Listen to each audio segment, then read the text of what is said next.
Friends, good morning, and thank you very much to join us today for this interesting session on online coaching and mentoring for continual self-improvement. And the focus will be here more on sharing the experiences.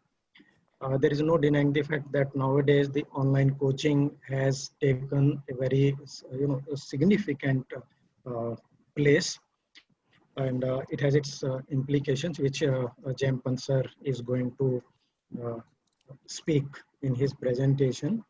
And I will introduce him first. Okay. Professor Jampal sir is a mentor, life coach, and consultant and trainer with more than 4 experience in manufacturing industry and consultancy, training and mentoring, coaching in life skills, soft skills, problem solving, leadership and managerial skills, and operations excellence. He has over 1,500 coaching hours of online and offline experience since last 5 years.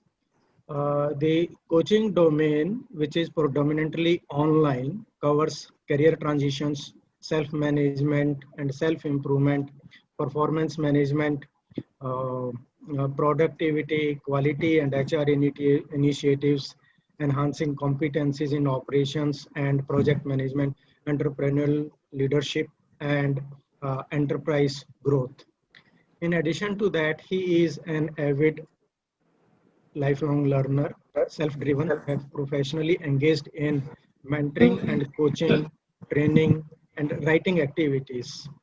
He has written self-help books on 5S, time management, uh, problem solving, confidence building, no say no, be happy, and 25 lessons from uncommon thoughts, which are freely available, means easily available on Amazon.in, Flipkart, and Pothi.com. He is a uh,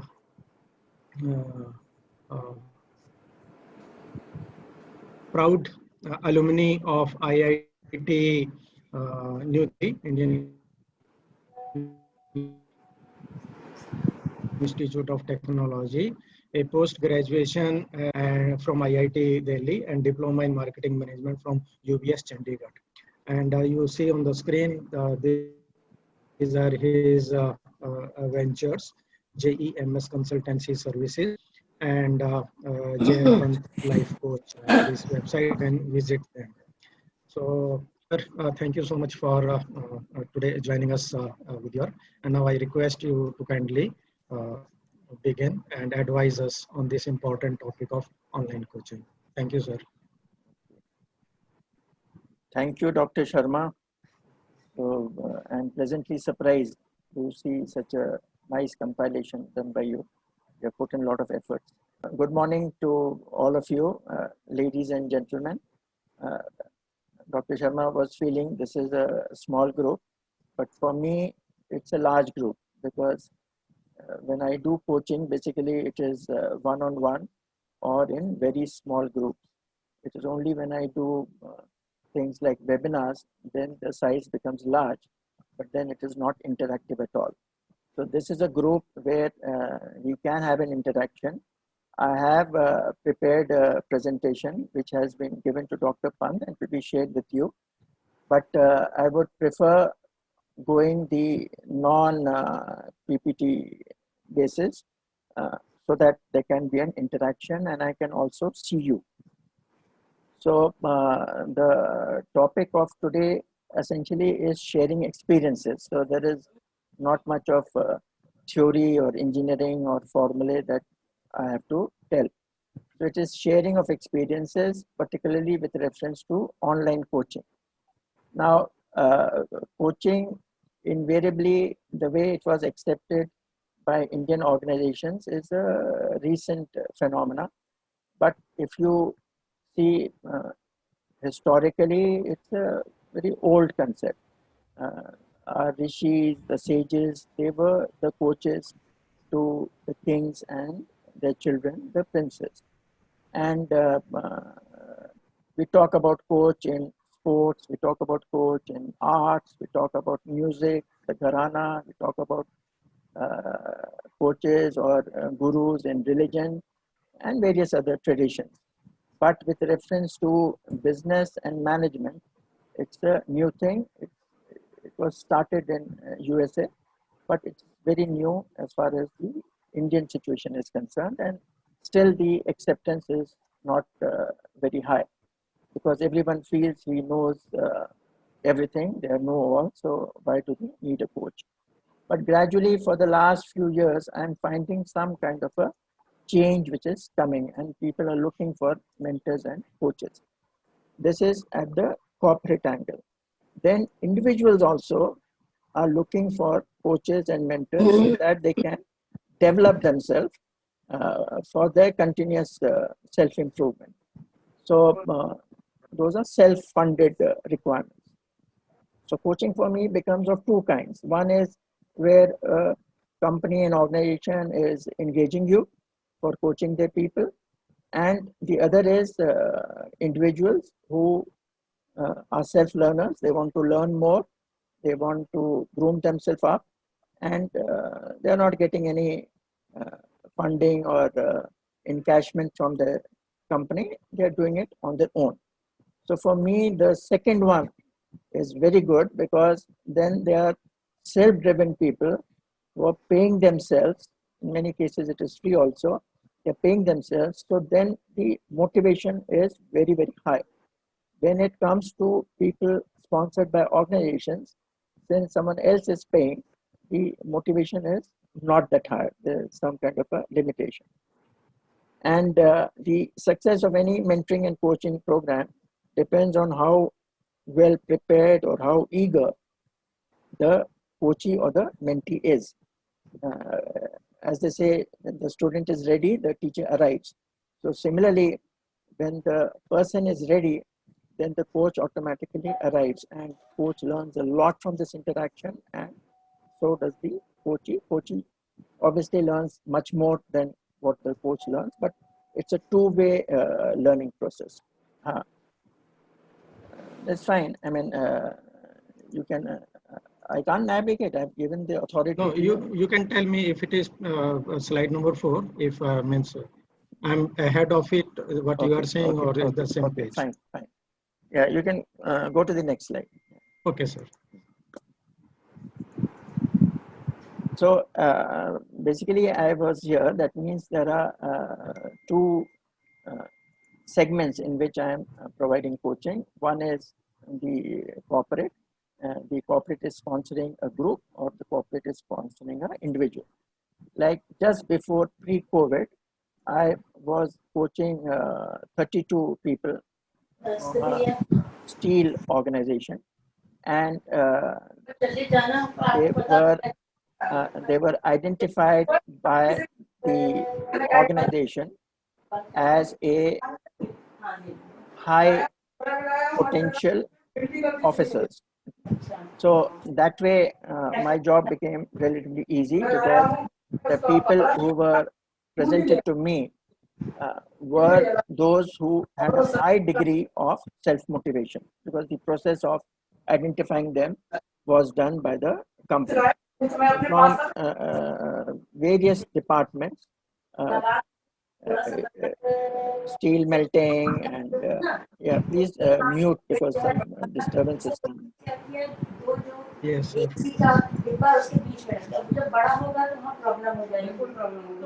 You can do it from your side.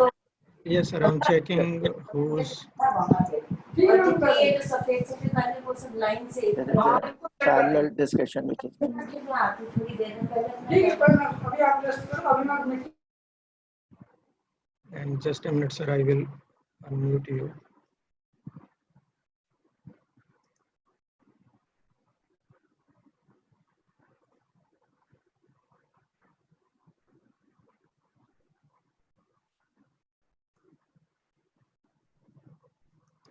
Yes, sir.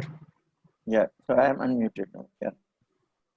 So the company had identified these high potential executives from various departments. Like in a steel company, you have a steel melting shop, you have a blast furnace, you have a rolling section, you have a bright bar section, you have a maintenance section, utility section, like that. So from each section, whoever they felt was a good person, whose performance records were exemplary, and as per them, they had potential to become the head of that section or head of the department, or in some cases, head of the plant itself. So there were 32 such people, and my job was to groom them for those leadership positions. So it was a very interesting assignment, and it closed just before the COVID entered. And it was an offline program, so I would be going to their place once every month for 4 to 5 days. So what I would do in that is I would make a combination of one-on-one and group coaching programs, because if you do one-on-one for 32 people, then it takes a lot of time. So there would be many topics, many things which you would like to tell them that they will get left out.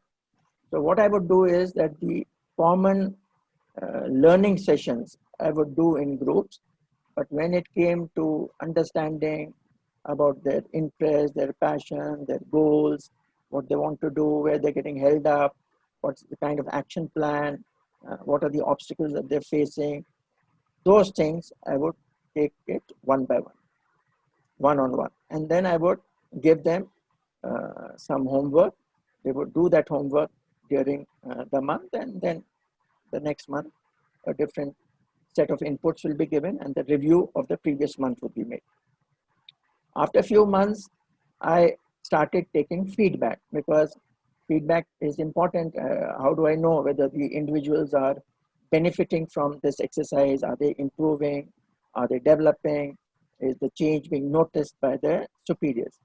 So the feedback was taken essentially from their superiors and their head of department. So the immediate superior and the head of the department, and the overall kind of a feedback by the deputy managing director in the plant.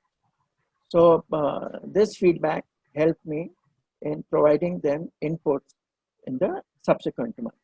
Now, when it came to feedback related to soft skills like communication, confidence, personality development, the feedback was positive. They were saying there is a perceptible change.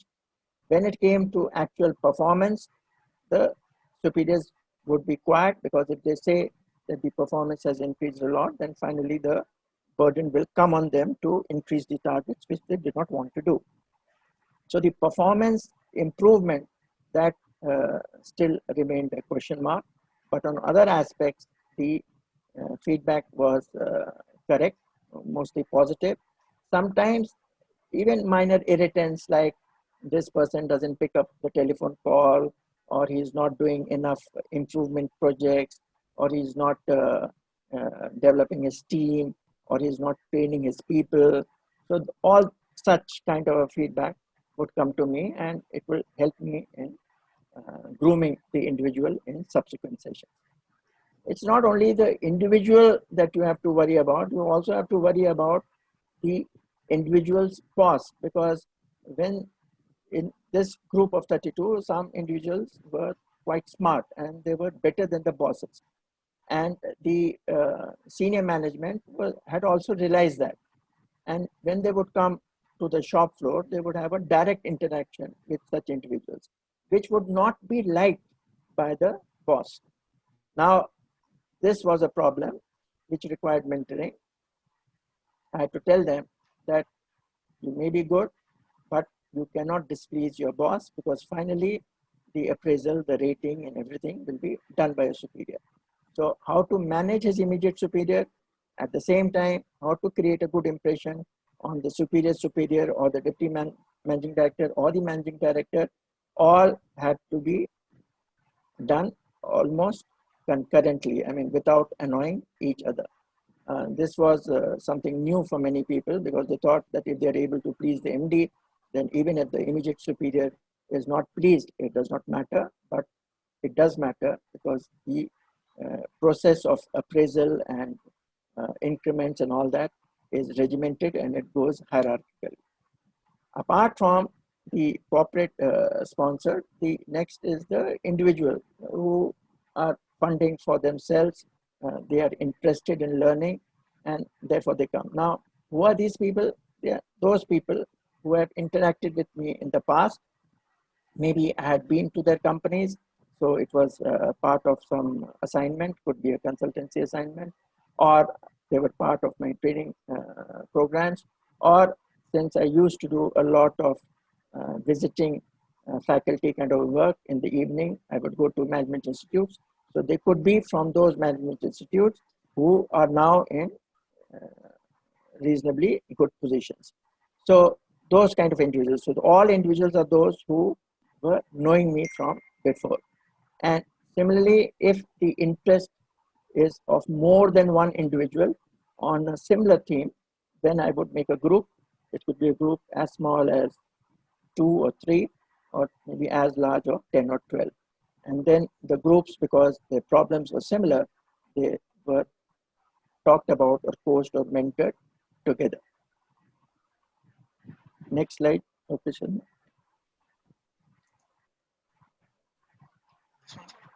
Yeah. Next slide is this. Yeah.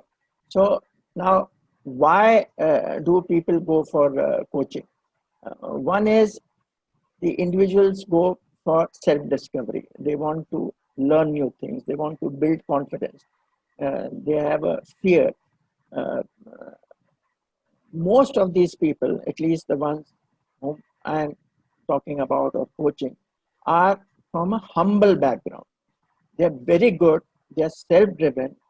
They have taken initiative right from their school days, a humble background. So that drive is there, but sometimes lack of confidence, sometimes the fear that they will not be able to communicate properly with top management. Like in one organization, the top management, that means the managing director, the NRI, he has spent all his life in London. He does not know Hindi. So if they want to make, if he calls them to make a presentation, and if the communication in English is weak, the content may be excellent, then since the time available is just 2 minutes or 3 minutes, he will brush them aside. So those people will come to me on how to improve their confidence, how to improve their presentation, how to improve their speaking skills. In certain cases, it is that they are not able to understand what they should pursue. So, like for example, I'll give you an instance. He's an engineer, a mechanical engineer in a government company. He's working in stores. It's a large stores, and there's a lot of work, and they have SAP in their organization. So reasonable job satisfaction is there. But after all, it is stores, and for an engineer to work in stores becomes below his dignity. So he said, what should I do? I mean, should I remain in stores? The salary is good, the company is good.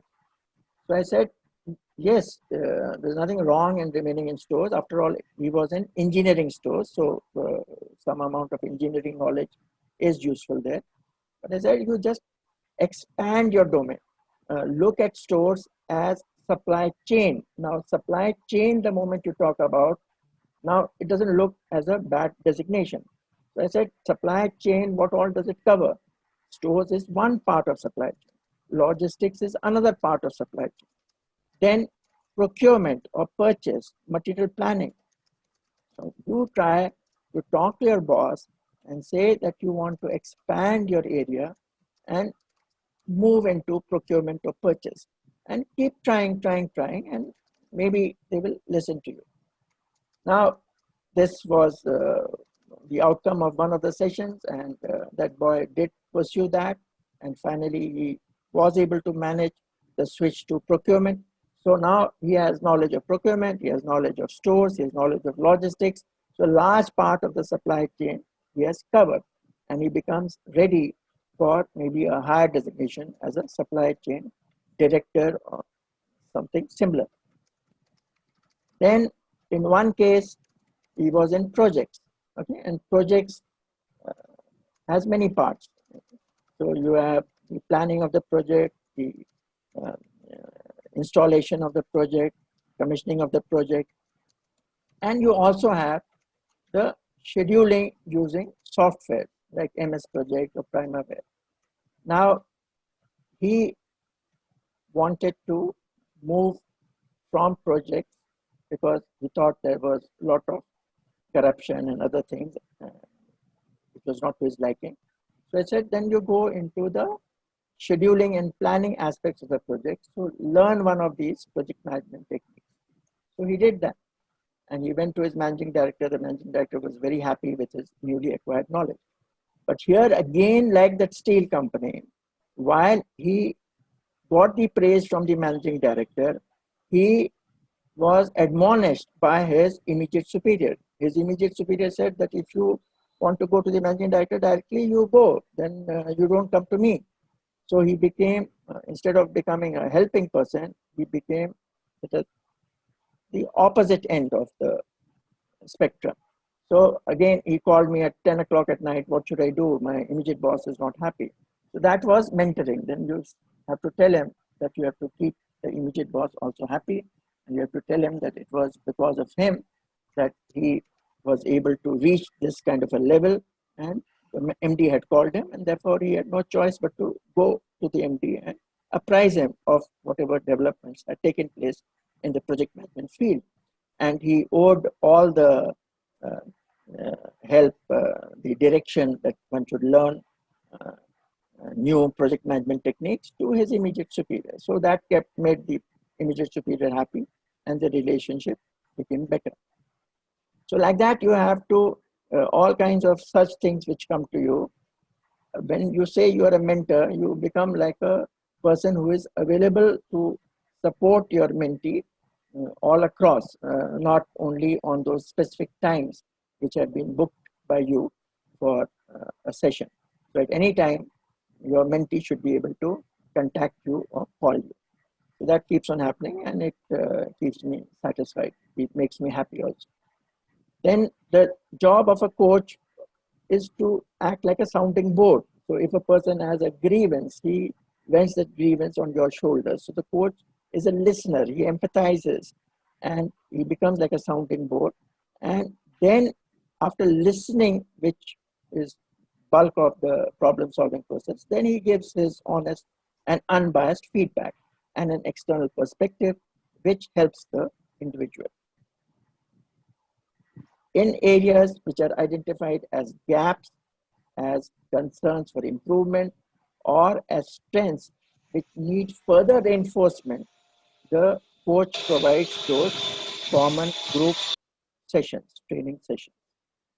Next slide.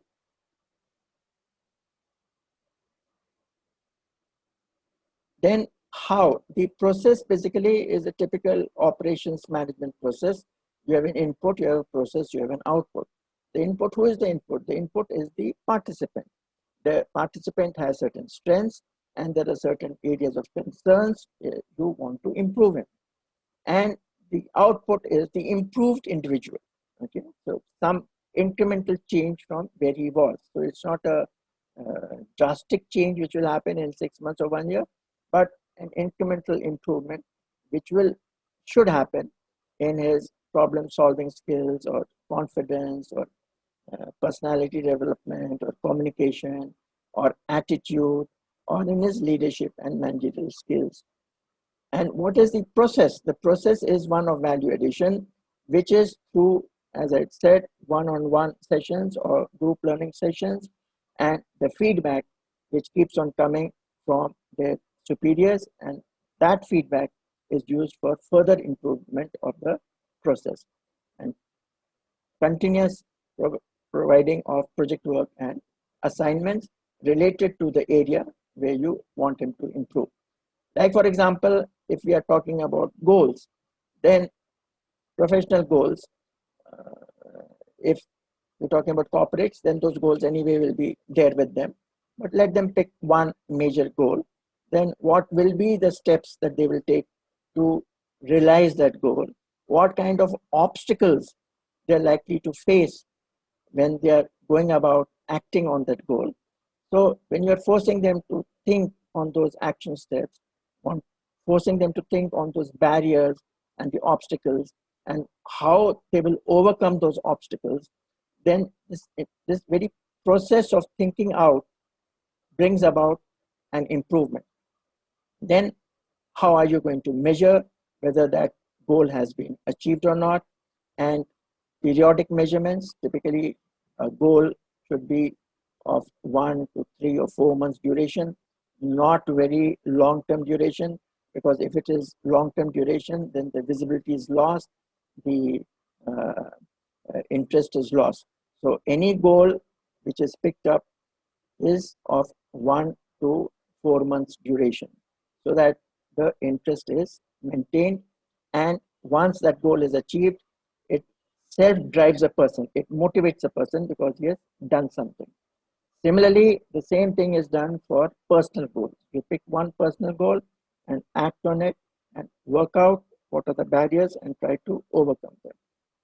All these things, all these steps look very simple in outlining, but each one of them brings about lots and lots of issues and concerns and problems which people would like someone else to help in overcoming. So that is where the mentor or the coach enters, and using the experience, it helps. Finally, most of these people are fully competent to bring about that change, to resolve that problem. What the coach or the mentor is doing is providing that direction. But that direction or that tweaking looks very small, but it is very vital. It makes a big difference in going in the right direction or the wrong direction, or taking the right decision or the wrong decision, as well as in motivating that individual. So I always ask my mentees and coaches to maintain a success journal and a failure journal. The success journal is like patting yourself on the back.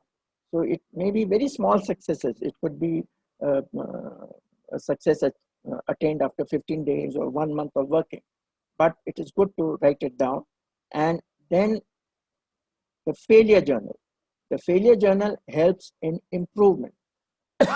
Success journal helps in motivation, but the failure journal helps in improvement.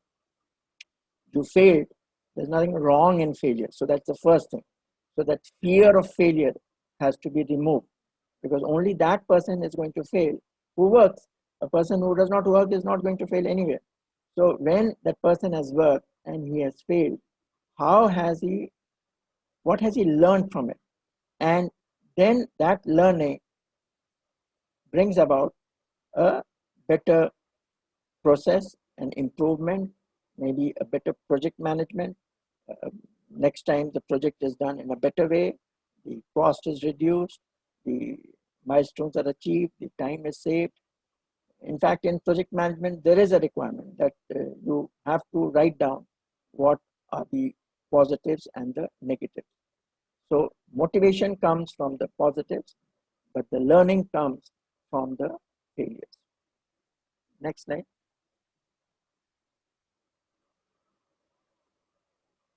So this is a typical style, but the direction will move here and there depending on the response coming from the coachee or the mentee. You'll start with the performance goals, you'll start with his passion, his interest. The entire journey, the first 2 sessions are very important because they set the platform.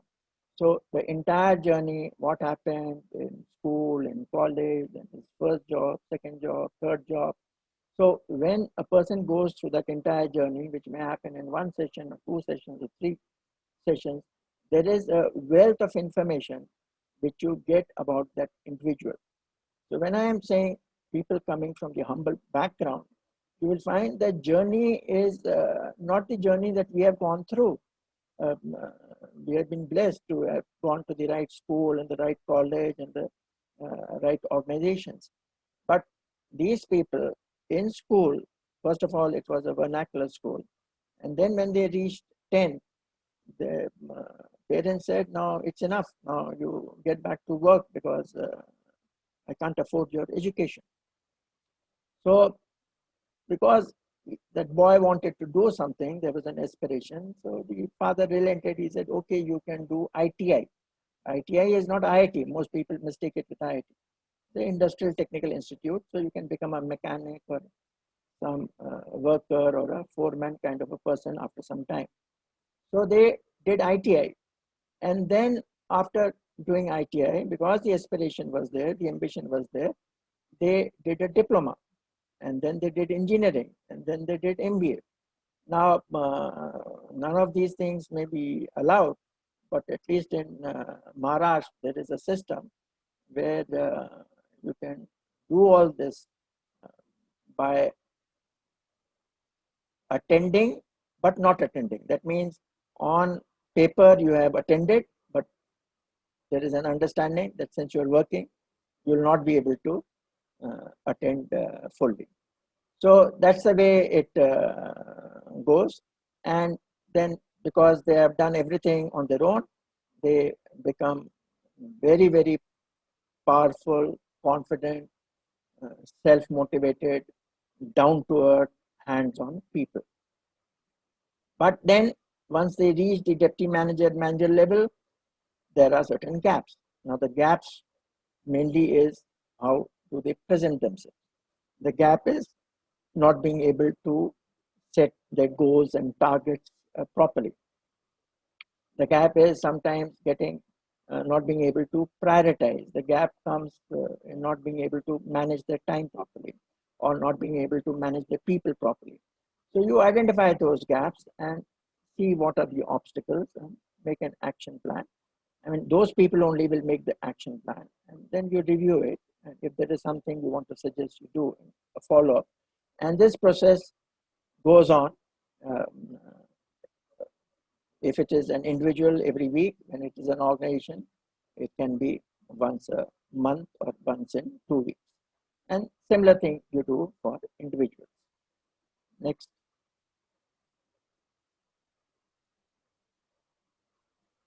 Now, pro-COVID, the coaching online has taken shape. Now, it has just happened. I mean, I was doing basically for individuals online, but very few in number, and offline basically for the organizations, which would require travel and things like that. But because of this corona virus pandemic and associated lockdown, organizations have accepted online coaching. And after some time, they have realized it is a big saving in cost, because there is no travel bill, there is no hotel bill, and there is no need to arrange a room or provide all those other facilities. Plus, it gives flexibility of time and space. It can be one person, it can be 5 people, it can be 15 people. So that flexibility is also possible. For me as a coach, I find online is more effective, as time is not getting wasted in things like room is not ready. Now,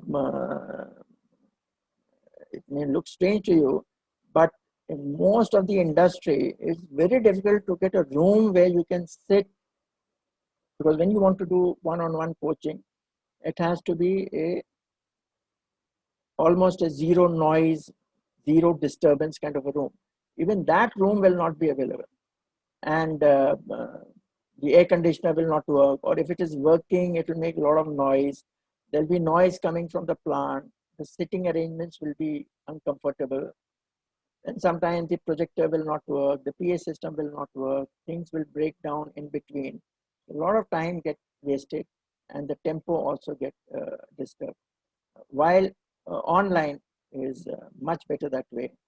And it was during one of these offline sessions only, through a consultant, I came to know about Zoom. Otherwise, before that, I was using Skype and WhatsApp. And when I learned coaching, it was through WebEx. So Zoom was a new understanding, new knowledge for me, very recent, as recent as 2019. Next. Yeah, next one. People with humble background make better use of coaching process that I have discussed. Yeah.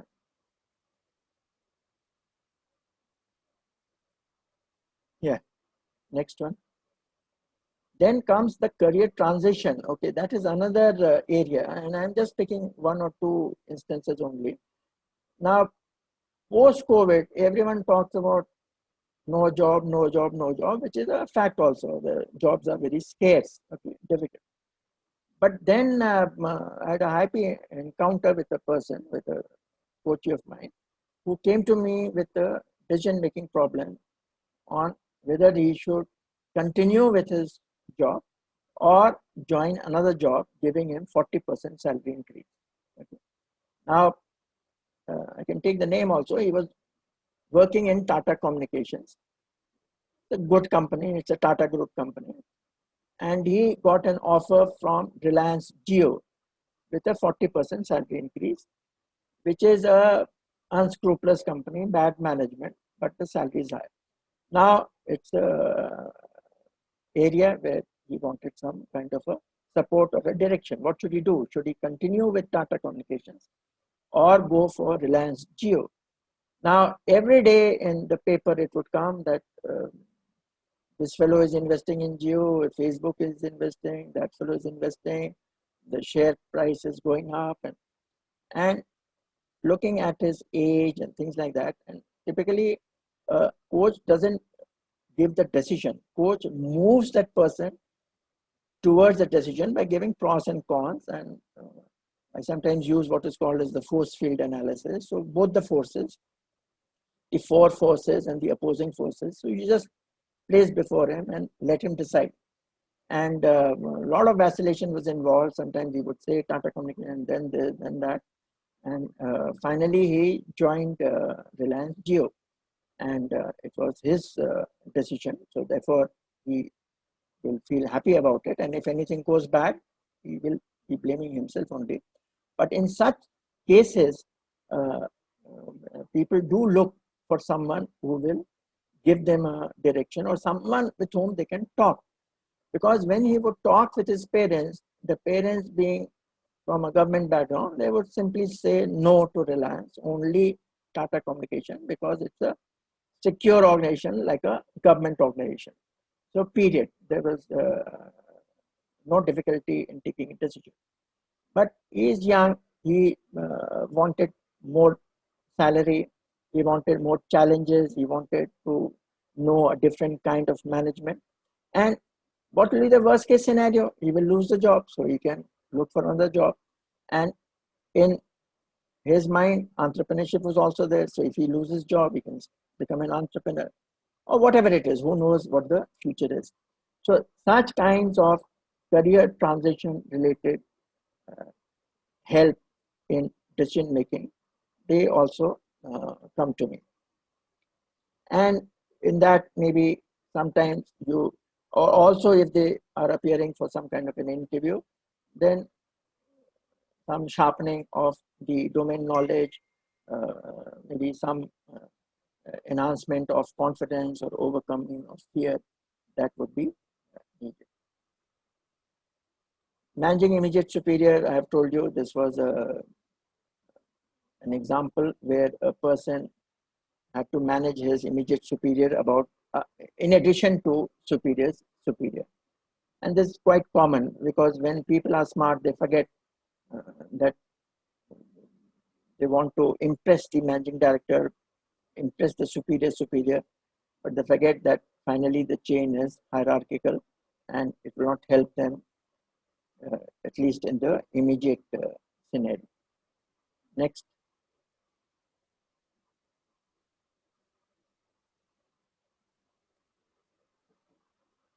Now, this one thing I've learned, but many people don't agree with me. Let's focus on strengths of a person, not on his weakness. Because people say, oh, my English language is not good, so I want to be trained on that or implemented. Now, if you start developing a person's grammar and language and this, you are going to take away so much of his time that he will not be able to work on his strengths. And it is those strengths of his which have given him the job, and for that he's getting the salary which his boss and other people are willing to give. It is not for his weakness, it is for his strengths. So instead of dwelling on a person's weakness, I have started focusing on the person's strengths, and for weakness, try to find out a template way of overcoming weakness. This template way I'm saying with reference to, say, Domino's Pizza or McDonald's or other, you would have seen that if you talk on phone, immediately they rattle out few things because it is in their template, okay, and they have memorized that template. And if you go to a restaurant and have your food, the girl or boy will come and say, sir, how was the food? And you will say, it was very good. And then the person will say, welcome, okay, or have a nice day. So that is template driven. It's not that they are very good or very strong in English. They're all weak in English. So for example, if they say, how was the food, sir? And you say the food was bland. Now this bland word is not in the template, and they'll get confused and they'll just move out. So I have learned from them, I've learned from few others that for weaknesses, develop some kind of a system. Like salespeople, many good salespeople are excellent in generating sales, but they're not good in reporting. They're not good in sales reports. They can't write many things. So what we have to do is we have to focus on the strong point, which is the sales, and for the weak points, the make some kind of a template, make some kind of a reporting system where they just have to enter few things rather than writing long lines or doing a lot of number crunching.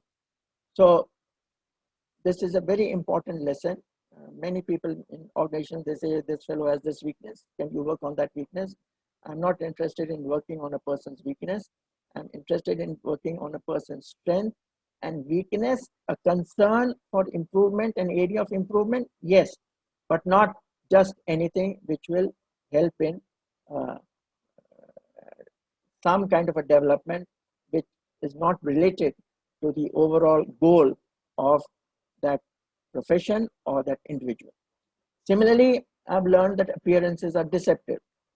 So if you find someone who is shabbily dressed, you make a conclusion that this fellow is no good, or if his educational background is not from a great institute, then again you're assuming that his knowledge of engineering or science will be poor. Those are all wrong notions, and that I've gone through. I've realized that, and many such mistakes I've made. So don't judge a person by his appearance. I'll just cite an instance. There was a article intern of a CA who used to come to my house for doing some account work. He used to come with a shabby bag. He was shabbily dressed, and he was doing CA, chartered accountancy. So I thought that this person, even if he does CA, he will never get a nice job. So I should coach him on soft skills and better way of talking and appearance. But anyway, fortunately, I did not do all that. But later on, when I would ask him, did you give your paper? He said, I've given the paper. Did you clear that paper? He said, yes, I have cleared the paper. So all the papers he cleared on first attempt, which in CA discipline is considered very good. Okay. There are very few people who clear everything on first attempt. And after 3 years, or whatever is the time duration, cleared all the papers, then I thought he'll not get a job anyway. Okay. So he may be with the CA. When I inquired what kind of a job you're doing, he said, I'm with ICICI Bank and getting a reasonably good salary. So a person whom I thought will not be able to get a decent job because his appearances were shabby turned out to be just the opposite. Coaches demonstrate a visible change for the better. Okay? 6 months is required. Less than that is too short a period. But after 6 months, you will definitely find a visible change for the better in the coaching. And not only the coachee, the coach also learns from each session, because after all the things which I've written here, I've learned from the coach only. Every time I have a session, and in fact, these days I get to know what is happening in the economy, what is happening in the outside world through these people only. Otherwise, I'm not moving out. So how will I know what is happening outside? I'm getting to know from them. I'm getting to know what is happening in the cement industry, in the steel industry, in the automobile industry, in the construction industry, in the textile industry. And many stories which I get are very different from what is coming in the newspaper. So I learn from each session, and I find it very rewarding.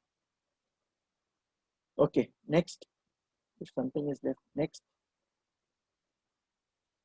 Yeah, we have discussed this. Next. Yeah. And then those areas where I feel these are common themes, all those people who are involved on one-on-one should also know. Then I will have a group session, which is more like a training session. It's an online group session, but you can also call it as an online training session, in which problem solving skills is a big one. It has many areas, and creativity is one big thing on which I did a seminar very recently. Then moving through change and overcoming fear and building a sense of ownership. This corporate people like a lot, they want everyone to have a sense of ownership. Then communication skills, then time management is again very much in demand, and the leadership and managerial skills. And that way, and I've added recently parenting skills, because some of the mentees now have become parents, so the children are 3 years, 4 years, 5 years old. So I started that also. So the mother and the father both will come for that session. And operations excellence anyway is my area for many years. Okay, so now so now we can invite questions and answers will be provided by me to the extent possible. So we can now throw the house open to questions.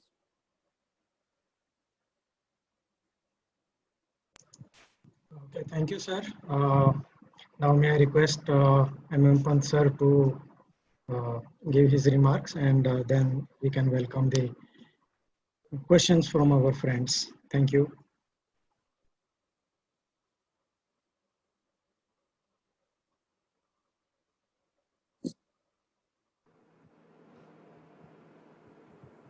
Yeah, am I audible now? Yeah, you're audible. Yeah. Okay. So thank you, Jitendra, very much for this session. And it is especially interesting because COVID has brought into focus this thing about online learning. And Dr. Ramesh Sharma, of course, is a specialist in it. Many people have the impression that online learning is inferior to traditional learning. And people like Ramesh and I, and you are helping us believe that online actually is superior. Now, the reason online was inferior was that many of the things that you've talked about were not addressed. So online learning was simply kind of giving a lecture at a broadcast model, and learning or coaching is not broadcasting, it is interacting.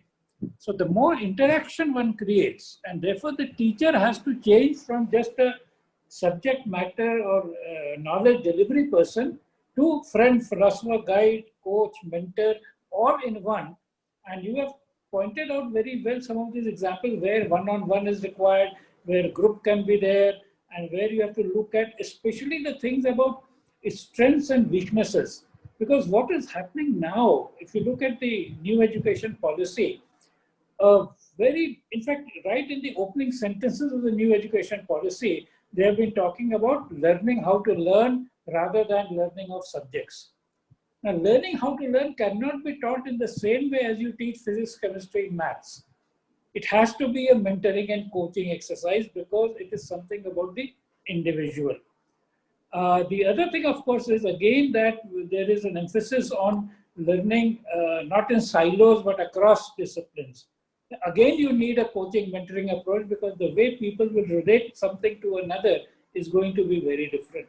So therefore, thank you very much for enriching our sessions by telling people about coaching and the principles of coaching and the actual experience you've gained, because you've been doing this for 6 months remotely. You have an advantage over everybody else because they may have read Stephen Covey's book, they may have read Malcolm Gladwell, but they haven't interacted with people.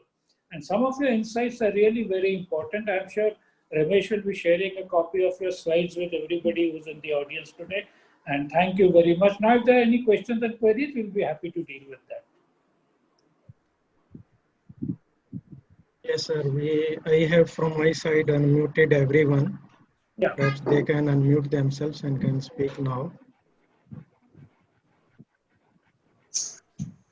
Sanjay, I'd like to ask you a question. When you said that people come from humble backgrounds and not as gifted as most of us are, what is your experience been with online coaching for them? I would like you to share some experiences on that.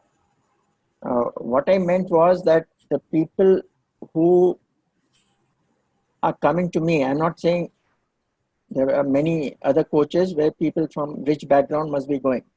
The people who are coming to me are from a humble background, and what I have found in them is the desire to learn and the desire to improve, to be much stronger than from people with better backgrounds. Better backgrounds means richer backgrounds, better education, more comfort level, let us say. So when the comfort level is very high, then the desire to learn that extra is missing. But when a person is from a humble background in the sense that they could not get education on a platter. Okay? So they had to struggle for it. And they were not able to do, let us say, a full-fledged B.Tech or a BE program. Okay? They could do only a diploma in engineering, but they did not rest at that diploma. They continued to do the degree. In Maharashtra, at least I know, there are many colleges where you can do this degree while working. So they have to go on a Saturday or a Sunday, and that also they get attendance somehow. And they have to finally anyway give their written exams, but the practical exams they're able to skip. So they have gone all the way from ITI to diploma to engineering and finally to a distant learning MBA program also. Just so that the educational biodata is complete and the HR in their company cannot say, oh, you are only a diploma or you're not qualified and therefore we will not promote you. So that aspiration is there. Then because they have started working at a relatively young age, and when you join an organization as an ITI, then you work as an electrician or a mechanic. So you are grounded to earth. So they have a lot of practical knowledge. And after that, when they get this theoretical knowledge also, they become better than most of the people. Second is that who is going to industry from IITs? No one is going. So the industry is having a talent shortage. They don't get good people. I mean, IITs or even from the better NITs, people are not going to industry. They're not going to manufacturing. Everyone wants to go to a office kind of an environment. So it is these people who are the resource which are helping manufacturing. And in fact, I went to, in a recent company, I forgot to put this question before you because this is such a well-educated crowd. Most of the industries, the first question I put is, what language do you want me to communicate? and they might be managers and general managers and DGMs, the answer from the HR is, sir, please talk to them in Hindi. I say, my slides are in English. They say, okay, slides in English is fine, but talk to them in Hindi. Okay, and I'm talking about people who are DGMs and GMs. Why? Because these people have gone through a rough terrain, mostly through a vernacular medium, and they're not very comfortable in the English language.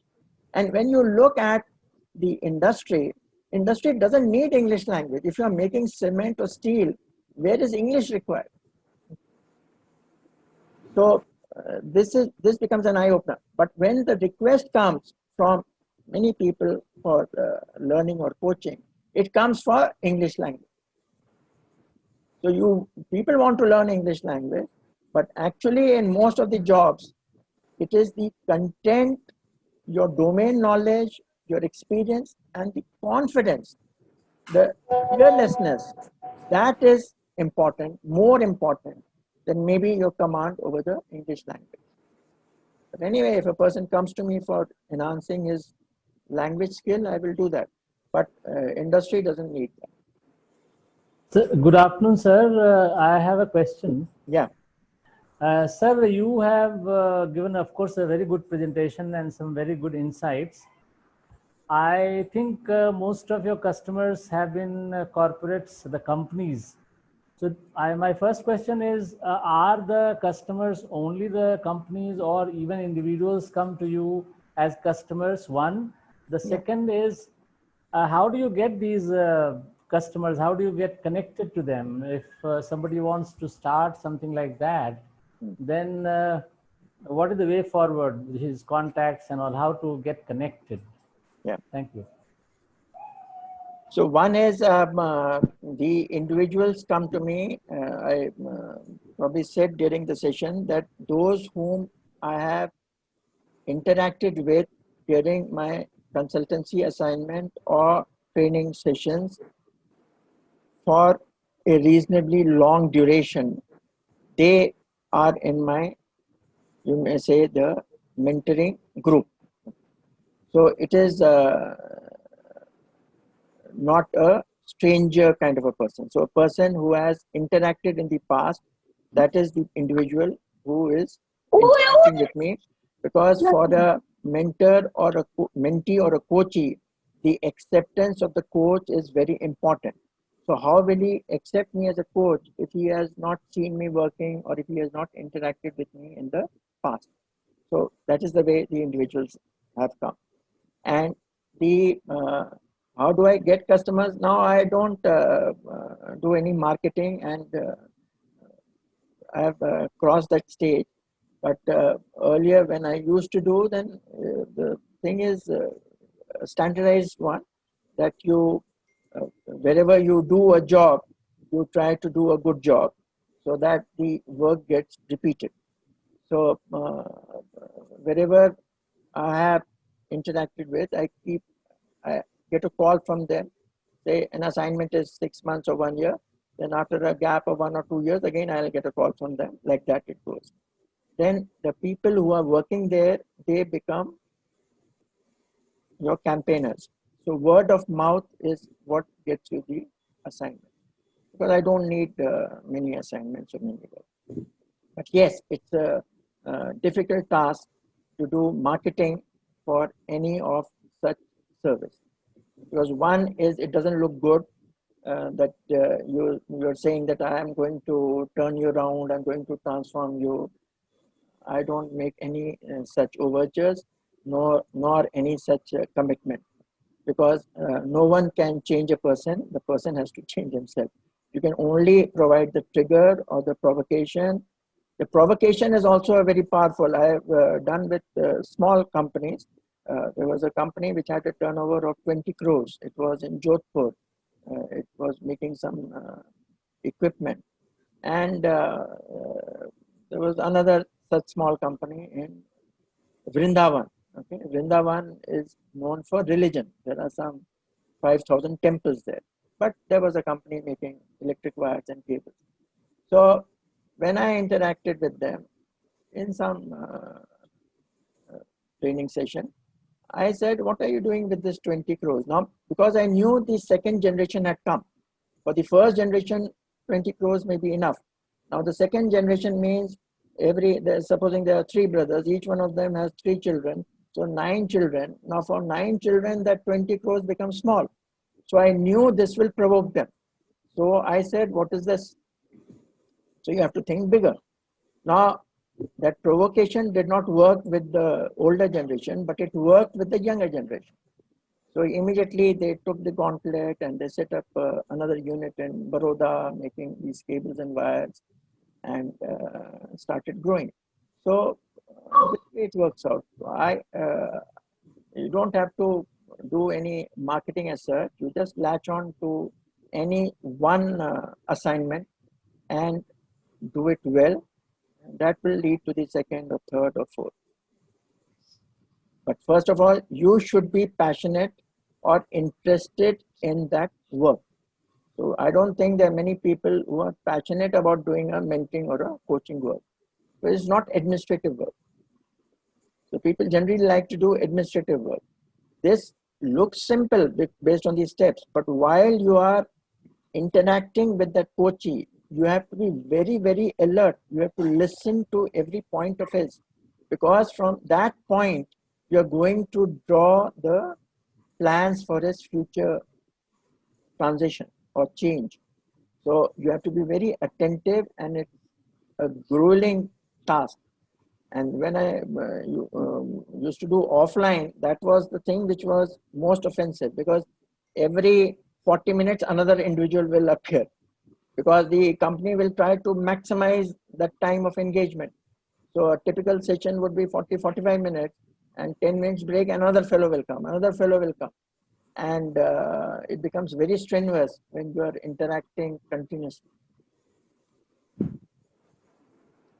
So that answers your question to some extent. Thank you, sir. And friends, I have already shared the presentation, and on the last slide, the contact details of J.M. Pansar are given. Kindly feel free to contact him directly also. His email and phone numbers, they are given. And Bade Bhai Vijay Srivastav is there. Sure. Would you like to say something? After that, I will request Arun Ji to say something. Dr. Vijay Srivastav. Ji, you can unmute yourself. Oh, looks like he.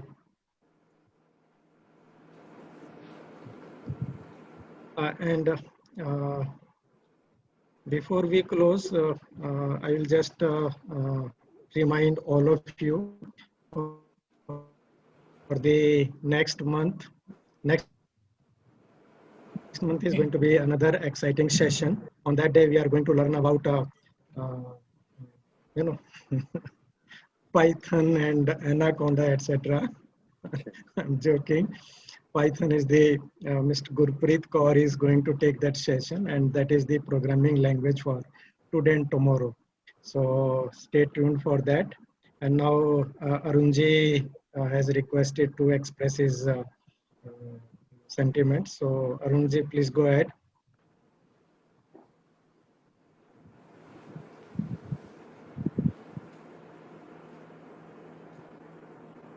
From my side, you are unmuted. You can unmute yourself. Yeah. Sir, yes, sir. I had just to say thanks to Pant sir. He has given the reply. I got it. That is to do your job passionately. Whatever one work also, if you've got, you do passionately, the things will follow. And wherever you have worked, you should do your best. You give your best, and then you will surely get the rewards. So thank you so much, sir. That is all. I got my answer. Okay. Thank you, friends. And if there are no more questions, except if you want to, have some personal guidance from Pansar. Other than that, if there is any, otherwise we can wrap up the session. It's already the time. Okay, it means it looks like no more questions. So thank you everyone. Thank you so much. And we will post the message. Our events report WhatsApp group is permanent group. And these groups which we created per session wise, we will share the information into that. So kindly stay tuned and have a nice day ahead. Thank you and bye everyone. Thank you. Thank you very much. Thank you, sir. Thank you.